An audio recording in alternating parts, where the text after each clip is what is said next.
Cutting board.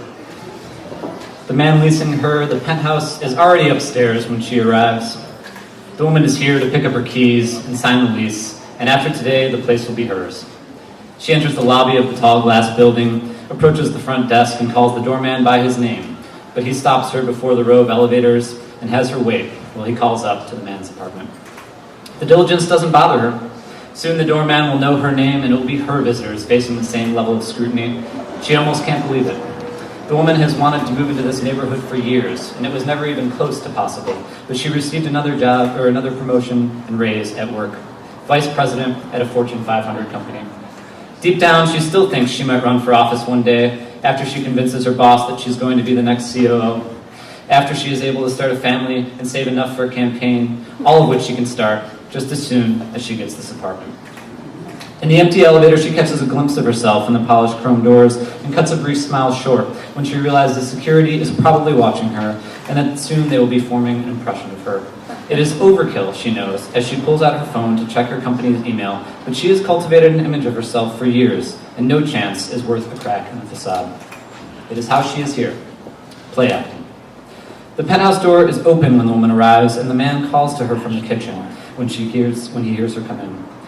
The man is out of sight, and the woman knows even now that she must be careful. She realizes that even though she is here to sign the lease, nothing is final until her name is on paper. The woman has waxed her legs, is how serious it is. She knows that the man likes to feel as though he is in power, and so though he will be wearing shoes, she takes her heels off at the door. As she steps down onto the floor, she pulls her hair over one ear and straightens her back. She adjusts one black bra strap until it is just visible at the wide neckline of her blouse. She smooths her skirt. In the kitchen, the man holds a chef's knife. It rocks through tomatoes on a wooden board. He tells her he is making them sandwiches. She has already eaten, but will eat one anyway. The woman holds her questions until he asks for them. He cuts fast and with the blade close to his fingers, his back to her, and she tries not to let her nervousness show. The lease is on the counter to his right, but she does not approach. He catches her eyes in the glass of the cupboard and asks how her recent business trip was while he cuts. Not looking down at his hands, she answers calmly. The knife scrapes tomato juice off the side of the board. He examines a red onion and places it in the center, smiles back at her. The man is renting her the apartment because he has bought a new, more extravagant place in a slightly trendier part of the city. The woman hasn't asked him why he is renting his place and can't imagine why he would ever want to move out. But in a few years, she will start to hear the name of the man's new neighborhood whispered around her firm's offices. The man likes the way the woman looks. He turns around and lets his gaze feel its way across her body, from her bare, pale feet to the Kelly green skirt high across her waist, to just the suggestion of breasts under her loose blouse, and stopping at the black bra strap just peeking out over her collarbone before letting his eyes slip down to her smooth legs again. The woman breathes carefully and does not look away. She smiles at him. She is used to being looked at or touched. A thick skin is necessary if you're ever going to rise. The man is holding a knife, but he is not thinking about what it means to do so. The man has worked hard for his whole life, and he thinks this makes him special. He used to be a CEO of a technology company. He used to be a lawyer. He used to be a congressional representative. And someday, the woman might be any of those things, but he will have moved on to something new by then. He smiles at this.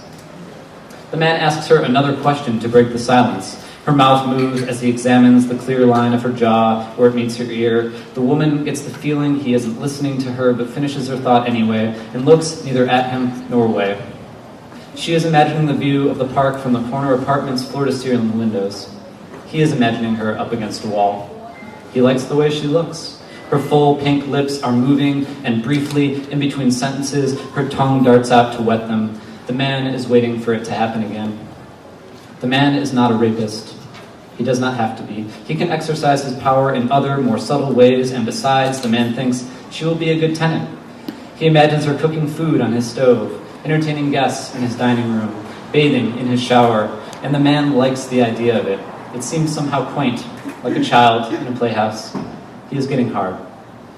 The man could put cameras in the apartment if he wanted to. There is still time for him to make an excuse, like he needs to spray for insects, but the man does not need to do this. The man has paid 2 women to have sex in front of him on his bed, and he has paid someone else to wash the sheets afterwards. The man has, but only once, paid 2 truck drivers to participate in a stabbing. One paid to stab, the other paid to be stabbed, and neither paid very much. The man suspects deep down that other people are not people in exactly the same way that he is a person. The man is still looking at her, but her voice has trailed off without her realizing it. His teeth hold his bottom lip tight between them. The man takes a couple absent steps toward her, then looks back at the wooden cutting board and then down at the hardwood floor and smirks at some private thought. The woman assures herself that the world is a fair place and reminds herself that she will do what she has to for this apartment.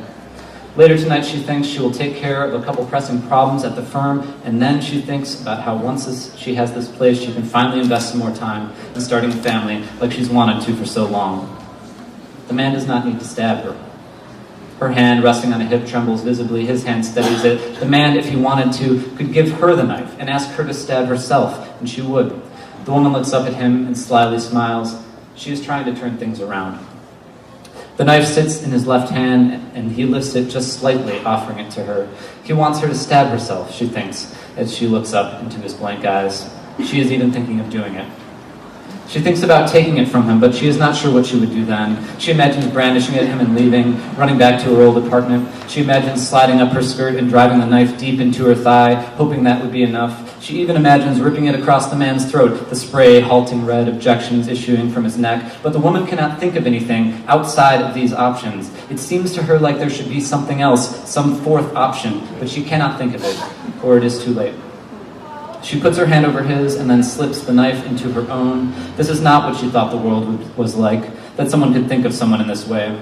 She is grasping for a fourth option, some way to have a family and keep her job and not end up in jail or back in her old, ugly duplex. Some action that could stop this from ever happening to anyone somehow. Maybe something she could have done earlier, she decides, but not now. I know what you are, she says, and it is true now. The man smiles down at her in a way that could be confused for kind. She smiles back and then breathes in, tightens her grip on the now shaking knife, slides up her skirt. She is imagining the view of the park below.